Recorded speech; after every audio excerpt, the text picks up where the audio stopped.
Hello everyone, this is Manjul Sharma. Welcome to my YouTube channel Interesting Social Science. Dear friends, today we are going to discuss second part of the class 10th history first chapter Nationalism in Europe. Last हमने एक introduction इस chapter की discuss कर ली थी. आज हम start करने जा रहे हैं इसका next part, the French revolution and the idea of nation. French revolution के बारे में अपने 9th क्लास का जो फर्स्ट चैप्टर है फ्रेंच रेवोल्यूशन, उसमें अच्छे तरीके से समझा होगा कि इस तरीके से वहाँ पे जो मोनार्किकल सिस्टम है उसको हम चेंज करते हैं. फिर आफ्टर दैट नेपोलियन आता है. तो सारी चीज़ें हमने समझी थी. अगर आपने वो वीडियोस नहीं देखी है तो आप चेक कर सकते हैं. एक फ्रेंच रेवोल्यूशन का आइडिया आपको यहाँ से मिल जाएगा. इसमें एक जो ये पार्ट है ये फ्रेंच रेवोल्यूशन के ऊपर ही बेस्ड है, तो कहीं ना कहीं थोड़ा सा इम्पोर्टेंट हो जाता है फ्रेंच रेवोल्यूशन को भी समझना. तो आप वहाँ से चेक कर सकते हैं. सो चलिए स्टार्ट करते हैं, the French revolution and the idea of nation. Video को स्टार्ट करने से पहले अगर आपने चैनल को सब्सक्राइब नहीं किया है तो प्लीज़ चैनल को सब्सक्राइब कर लें और इसको ज़्यादा से ज़्यादा शेयर करिए अपने फ्रेंड्स के साथ. Okay, let's start. The French revolution at the idea of nation. यहाँ पे बोला गया कि जो यूरोप के अंदर अगर हम बात करें तो फ्रांस यूरोप में ही है, और वहाँ पे जब फ्रेंच रेवोल्यूशन हुआ 1789 में तो एक आइडिया की जो बात कही गई नेशन की, एक राष्ट्र की, तो वो कैसे आया उसके बारे में समझते हैं. सबसे पहले देखते हैं the first clear expression of the nationalism came with the French revolution 1789. ये बोलता है कि जो पहला एक क्लियर एक्सप्रेशन था नेशनलिज्म का वो कहाँ से हमें देखने को मिलता है, फ्रेंच रेवोल्यूशन से in 1789. And France, as you would remember, was a full fledged territorial state in 1789 under the rule of an absolute monarch. यहाँ पे बताया जा रहा है कि अगर आप लोगों को याद हो तो एक फ्रांस जो है फुल फ्लेज टेरिटोरियल स्टेट थी 1789 में, और under the rule of absolute monarch, यानी कि जहाँ पे किंग का रूल था. लुई 16 के बारे में हमने पढ़ा, उसकी जो महारानी थी एंटीनो के, उसके बारे में पढ़ा. The political and the constitutional changes that came in the wake of the French revolution led the transfer of sovereignty from the monarchy to a body of French citizens. यहाँ पे बताया गया कि हमने जो पॉलिटिकल और कॉन्स्टिट्यूशनल चेंजेस थे that came in the wake of French revolution, यहाँ से ये आइडियाज़ निकल करके आए जहाँ पे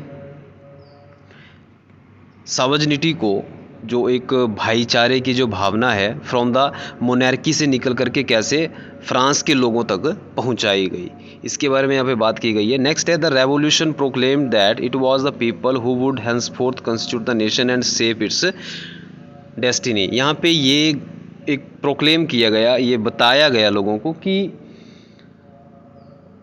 इट वाज द पीपल, यहाँ के जो लोग हैं, who would henceforth constitute the nation and shape its destiny. Means to say that कि यहाँ के जो लोग हैं वही इस कंट्री की और इस देश की या इस राष्ट्र की जो डेस्टिनी है उसको डिसाइड कर देंगे. कहने का मतलब क्या है कि जो पावर्स हैं वो लोगों के हाथ में होनी चाहिए.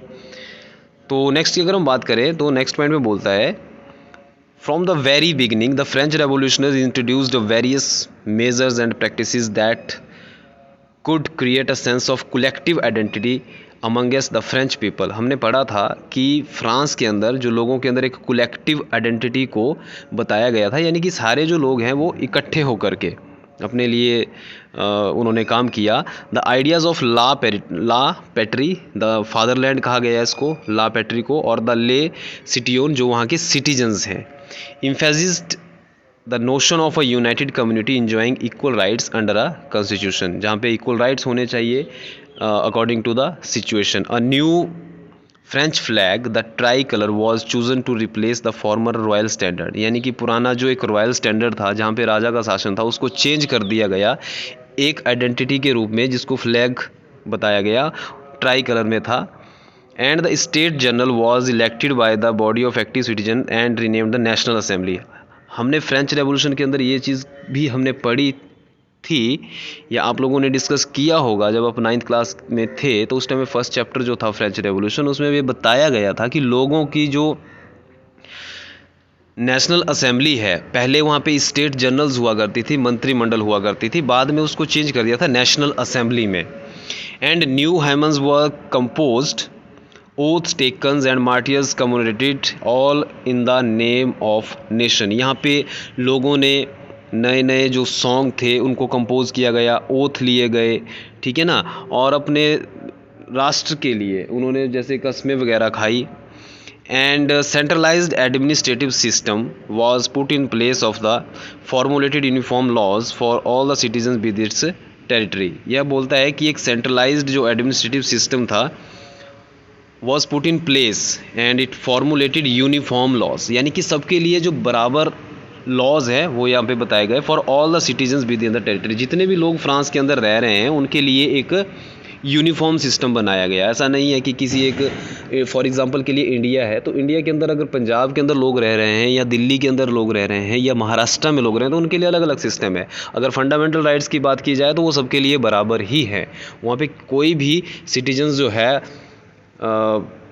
In the front of rule, यानी कि जो लॉ है हमारे वहाँ पे कोई भी छोटा बड़ा नहीं है। तो ये चीज़ यहाँ पे यूनिफॉर्म लॉज की बात कही गई। Internal custom duties and dues were abolished and uniform system of weights and measures was adopted.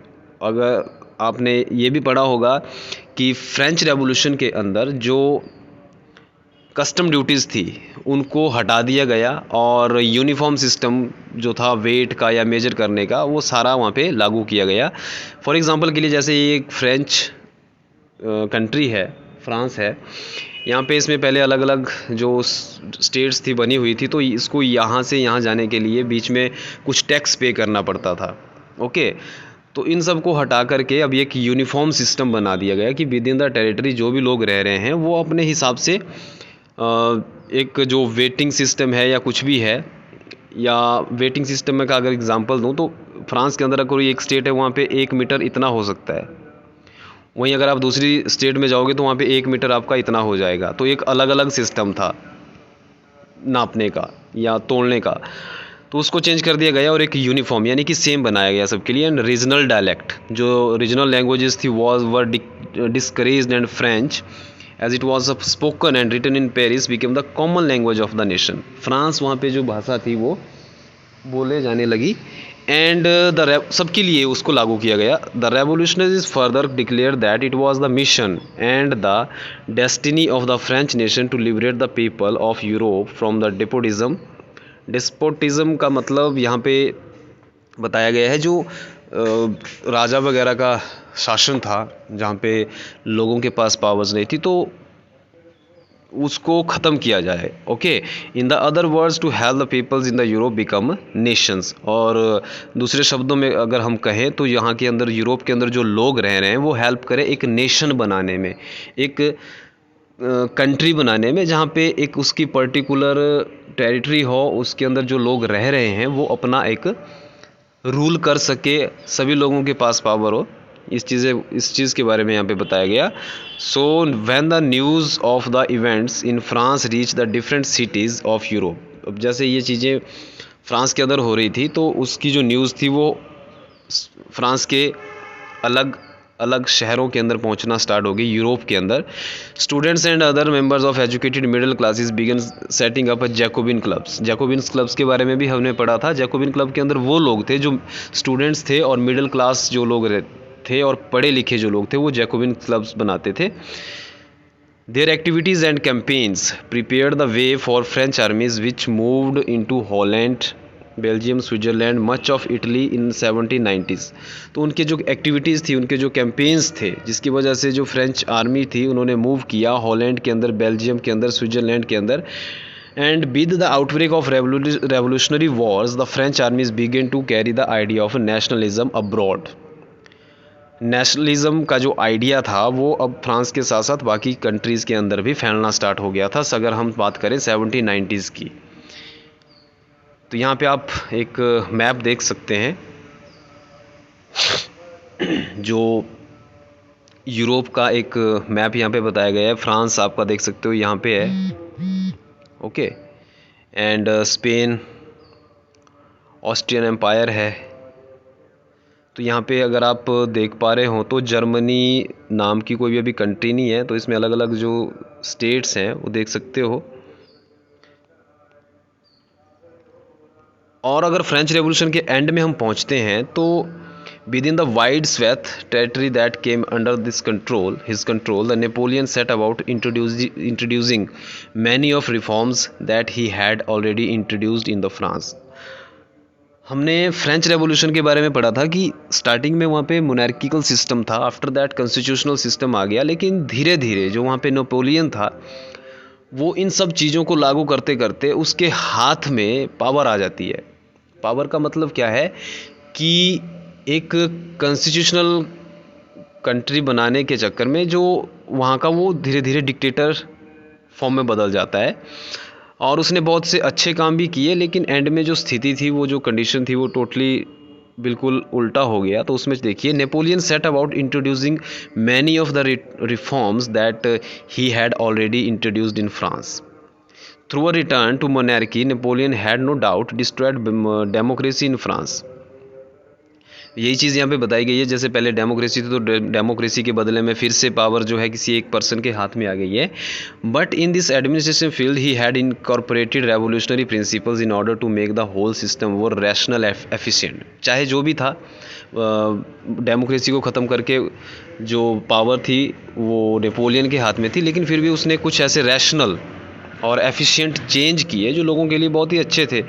The civil code of 1804, Napoleon code भी बोला जाता है, सिविल कोड भी बोला जाता है, उसमें बताया गया कि Napoleon code did away with the privileges based on the birth. जो बाय बर्थ वहाँ पे कुछ अधिकार लोगों को मिल जाते थे, उसको उसने ख़त्म किया। Established equality before the law, और बताया गया कि कानून के समक्ष, कानून के सामने सभी बराबर हैं, यहाँ पे कोई छोटा या बड़ा नहीं है। Secure the right to property, right to property का जो एक अधिकार था उसको सिक्योर रखा गया। This code was exported to the regions under French control, और जो भी कंट्रीज़ फ्रेंच कंट्रोल के अंडर थी वहाँ तक इस कोड को फैलाया गया या फैल गया। In the Dutch Republic, in Switzerland, in Italy and Germany, Napoleon simplified administrative divisions, एबोलिश्ड the feudal system. Feudal system का मतलब क्या है कि जैसे एक कंट्री है, उसमें एक किंग है, तो जो किंग की जो प्रजा है, ठीक है ना, वो आंसरेबल रहती है कहीं ना कहीं अपने किंग के लिए। ओके, मतलब कि डिपेंड रहती है। तो एक फ्यूडल सिस्टम है जहाँ पे काम करेंगे लोग, तो वो उसका जो भी टैक्स वगैरह होगा वो अपने राजा को देना पड़ेगा। And freed peasants from the serfdom and the manorial dues in the towns to guild restrictions were removed, transport and communication system were improved। and यहाँ पे बताया गया कि उसने बहुत से कुछ बहुत ही अच्छे चेंजेस किए जो लोगों के लिए बहुत ज़रूरी थे। फॉर एग्जांपल के लिए, यहाँ पे अगर कोई कंट्री है, कंट्री के अंदर डिफरेंट स्टेट्स बनी हुई है, तो एक स्टेट से दूसरी स्टेट में जाने के लिए उनको टैक्स देना पड़ता था, तो उसको बंद किया गया। एंड ट्रांसपोर्ट और जो कम्युनिकेशन सिस्टम था उसको सही किया गया। Peasants, artisans, workers and new businessman enjoyed a new found freedom. Businessmen and small scale producers of goods in a particular began to realize that uniform laws का मतलब वही है, बराबर सबको अधिकार मिले, चाहे वो small scale producers of goods की बात करें, पर्टिकुलर की बात करें।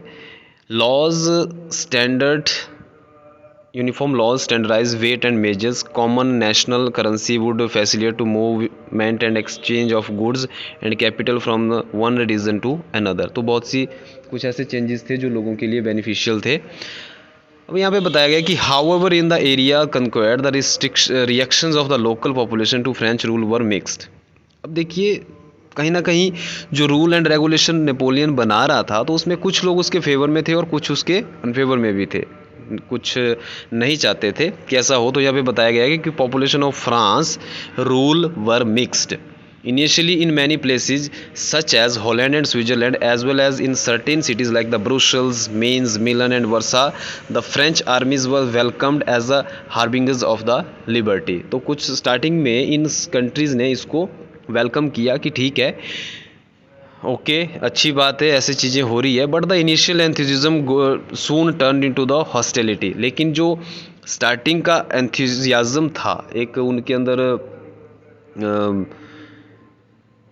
चीज़ें थी वो जल्दी बदल गई. Soon turned into the hostility as it became clear that new administrative arrangements did not go hand in hand with the political freedom.